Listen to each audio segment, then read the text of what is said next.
Well, my friends, I have big news for you. Seattle is getting a very, very special guest coming next Tuesday. Somebody who, according to the Seattle Times, hasn't been here since 2017. Funny, because I remember them being here last year. Who are we talking about? Oh, my friends, we know who's coming. You know who it is, right? Kamala Harris. Yeah, that was a big whoopsie from the Seattle Times saying 2017. Did she only get elected to Senate in 2016? Just checking. Also, I seem to remember somebody else being the VP in 2017, and it wasn't Kamala Harris. That was a nice big whoopsie they had today. But I'll tell you, with regard to Kamala Harris and all her fun when she's coming to town, you know why she's coming here on Tuesday. So she's coming here because Democrats come to Seattle and other blue strongholds when they need money. Yes, they're going to the Democratic ATM. That's right. She's coming for your dollars, my friends. That's right. She's coming here to fundraise. Now, mind you, if they're going to blue strongholds like this one, the reason they're coming here is because the campaign ain't going so well. And they need more donations, and they need to excite the base. When you have to go excite the base this early, you're in trouble. Ain't looking out too good. Ain't looking too good at all. So she's coming here to address climate change. You want to tout all your big wins on that? The last time you came here, you talked about electric school buses. Remember all that insanity? That's all you could talk about last time was the school buses, the school buses. In places like workers.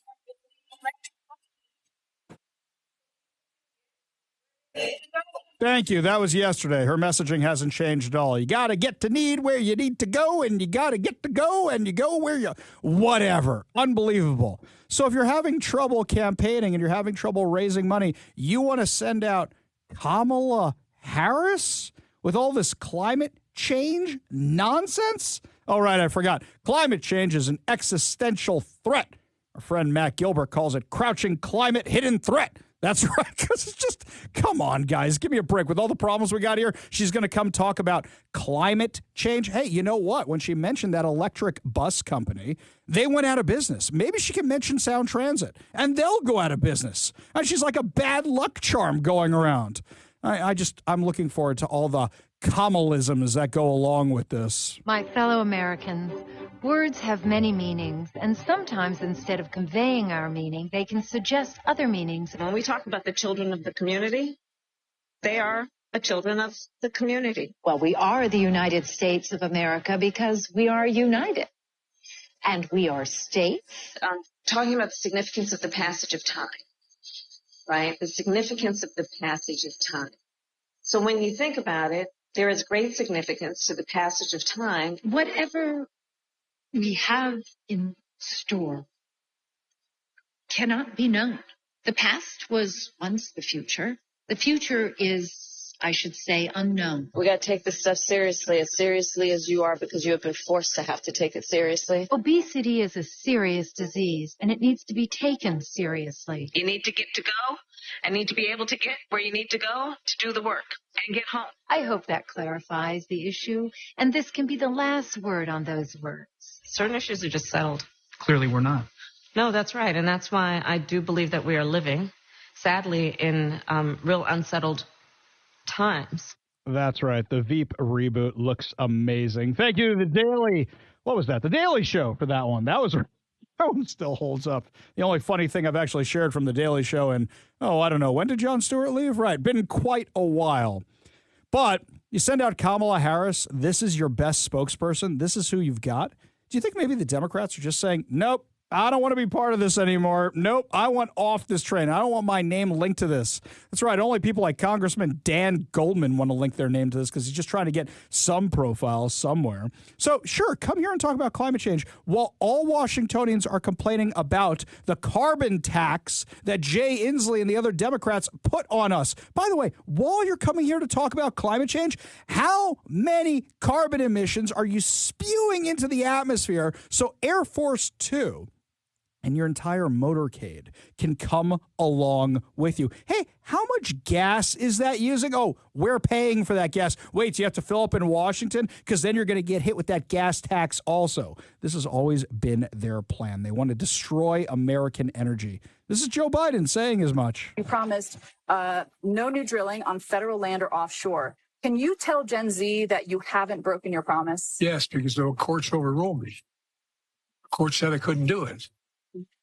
I wanted to stop all drilling on the East Coast and the West Coast and in the Gulf. But I lost in court.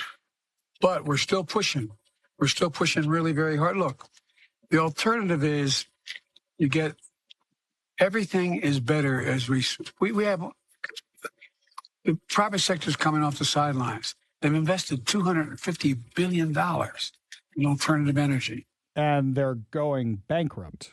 This isn't working out. Look at that bus company. You and Kamala Harris were talking about how great it was. You're talking about how great it was. They filed for Chapter 11 yesterday. Literally yesterday. Right now, we're running way behind China, but you guys are getting us in the game. It's going to make a lot of difference. We're going to end up owning the future, I think, if we keep doing what we're doing. When you start making 1,000 buses a year, you're going to need more room for your customers, aren't you? Yes, sir. That was just 2 years ago, and now they're making no buses for their customers. Well done, Joe Biden. Just overall, well done. So now you guys are going to come here and talk about climate change again, as opposed to, unleashing American oil. You're going to keep restricting it so things get more and more expensive. By the way, trucks haul things places. It's not like we got a whole bunch of electric trucks out there. So what that means is that your groceries get more expensive. Things you buy get more expensive. That is what is going on. This has always been this administration's plan. What, you guys are so arrogant, you think you're going to solve the climate crisis by taxing all of us? You tax us up the wazoo to solve the homeless situation, and it's only gotten worse. This has always been the plan.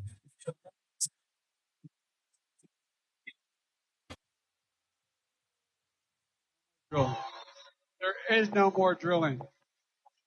I haven't formed any new drilling. No more drilling on federal lands. No more drilling, including offshore.